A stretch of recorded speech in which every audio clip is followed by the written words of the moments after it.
तुमने शादी कर ली और मुझे बुलाया भी नहीं।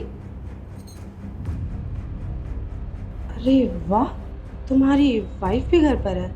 चलो फिर इसी से ही बात कर लेते हैं।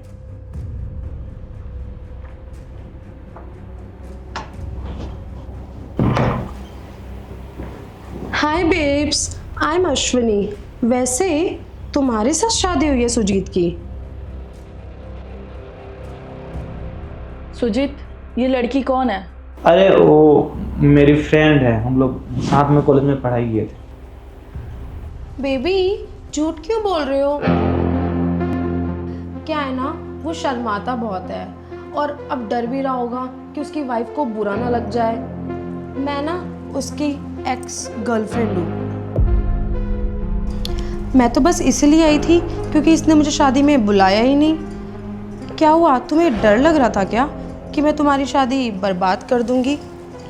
वैसे मैं भला किसी की शादी क्यों बर्बाद करूं? किसी की लड़की की लाइफ मैं क्यों बर्बाद करूंगी?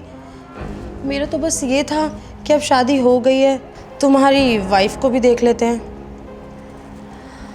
और तुम्हें पता है हमारा सबसे लॉन्गेस्ट रिलेशनशिप रहा है, और पता है कितने साल का? 4 साल का रिलेशनशिप रहा है हमारा, और हम दोनों बहुत फ्रेंड्स से बहुत ज़्यादा क्लोज थे। और तुम्हें पता है सुजीत मुझे कहाँ कहाँ घुमाने लेके गया था? तुम्हें कहीं घुमाने लेके गया है क्या वो? नहीं ना। और उसने मुझे आईफोन भी दिलवाया था। तुम्हारे पास है क्या फ़ोन? नहीं है ना, सॉरी। वही होता है ना, किसी की चॉइस का नहीं मिलता तो। और अगर उसके अंदर थोड़ा सा दिमाग होता ना तो शायद उसकी मेरी से शादी हो रखी होती, तुम्हारे से नहीं हो रही होती। और तुम भी गिल्ट में होंगे ना कि कैसी भैंजी टाइप की वाइफ मिल गई तुम्हें। मैं तो तुम तो मुझे अफोर्ड भी नहीं कर सकते, और क्या ही बोलूँ मैं तुम्हें। और तुम्हें पता है कि हमने 4 साल में कितना फ़न किया है। हम घूमने जाते थे, इतना ज़्यादा एंजॉय करते थे। और तुम्हें पता है उसने मुझे फ्लैट भी दिलवा रखा था। तुम्हें दिलवाया फ्लैट? नहीं ना। और वैसे भी तुम्हारे साथ शादी इसीलिए करी होगी क्योंकि घर वालों के डर से, घर वालों के स्ट्रिक्टनेस से, वरना वो मुझसे ही शादी करता। लुक एट योर सेल्फ, वो तुम मुझे छोड़ के तुमसे क्यों शादी करेगा? घर वालों के चक्कर में किया हो गया, ऑब्वियस सी बात है। और तुम्हें पता है कि उसके अफेयर्स के बारे में? कितने अफेयर्स रहे हैं उसके? नहीं, तुम्हें तो नहीं पता होगा ना। तुम टिपिकल वाइफ जैसी लड़की लग रही हो मुझे, तुम्हें तो कुछ भी पता नहीं होगा। और तुम्हें तो ये भी नहीं पता होगा कि वो ड्रिंक भी करता है। अच्छा चलो छोड़ो, वो तो फिर भी नॉर्मल सी बात है। बट ड्रिंक के बाद क्या करता है तुम्हें वो पता है? नहीं ना। ड्रिंक के बाद वो मारता भी है। और यार तुम तो चलो लग भी रही हो कि तुम पिट भी जाओगी। और तुम्हें पता है ड्रिंक के बाद ना गुस्सा होकर उसने मुझ पर चाटा भी लगा दिया था। बट ठीक है, मैंने तो एडजस्ट कर लिया। और तुम बेचारी क्या करोगी? तुम एडजस्ट कर पाओगी क्या उसके साथ? अगर वो तुम्हें चाटा मारेगा या कुछ करेगा तुम्हारे साथ, तुम क्या करोगी? बस करो, बहुत ज़्यादा बोल ली तुम। मैं यहाँ तुम्हारी बकवास सुनने के लिए बैठी नहीं हूँ। और तुम्हारी हिम्मत कैसे हुई मेरे ही घर में आके मेरे हस्बैंड के बारे में ये सब बात करने की?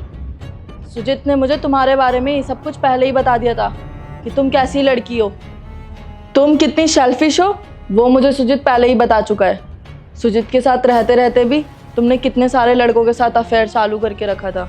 तुमको क्या लगा मुझे कुछ भी नहीं पता? ये सब बात मुझे पहले से मालूम थी। और देखो तुम्हारे कपड़े, कम से कम मैं हाउसवाइफ हूँ, मैंने तुमसे अच्छे कपड़े तो पहने हैं। तुम्हारी भलाई इसी में होगी। तुम यहाँ से उठो और चले जाओ। आइंदा से मेरे पति और मेरे घर की तरफ कभी मुड़ के भी मत देखना। और क्या बोल रही थी तुम? मैं एक टिपिकल सी बहन जी टाइप हाउसवाइफ हूँ। सुजीत मेरी लाइफ में आया ना, मैं उससे ही बहुत खुश हूँ। और ये सब चीज़ें संस्कार है, इसको बहन जी और टिपिकल लड़की नहीं बोलते हैं। तुम अपने आप को देखो, शर्म आती है तुमको? एक शादीशुदा आदमी के घर में आके तुम बैठ के ये सब बात कर रही हो। तुम्हारी सोच सिर्फ वहीं तक रह गई है। तुम आज भी सुजीत के पीछे पीछे उसके घर में तक आ गई हो। तो तुम कहाँ स्टेबल हो अपनी ज़िंदगी में जब तुम आज भी सुजीत के लिए यहाँ तक चल कर आ गई हो? और हाँ, जो 4 साल में तुमको नहीं मिला ना, वो मुझे 4 महीने में मिल गया। पता है तुम्हारे और मेरे बीच में क्या अंतर है? तुम उसको 4 साल रह के भी नहीं समझ पाई और मैं 4 महीने में समझ गई। अगर तुम उसको समझ जाती तो आज तुम उसके साथ होती। सही कह रही थी तुम। पर तुम उसको कभी समझ ही नहीं पाई। तुमने तो सिर्फ उसको अपने यूज़ के लिए यूज़ किया और 10 जगह मुंह मारा। मैं मानती हूँ मैं भी एक लड़की हूँ, ये सुन के बुरा लगता है, पर ये बात तो सच्ची है ना। तुमने सुजीत को धोखा दिया, इसलिए आज वो मेरे साथ है।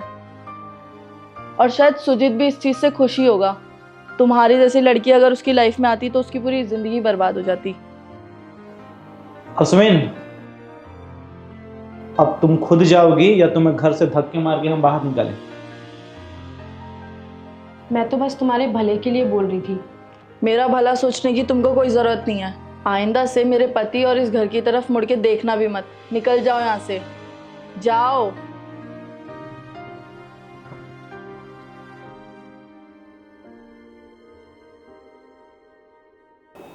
थैंक यू नेहा, तुम्हें हमें समझने के लिए। ज़्यादा कुछ बोलने की ज़रूरत नहीं पड़ा।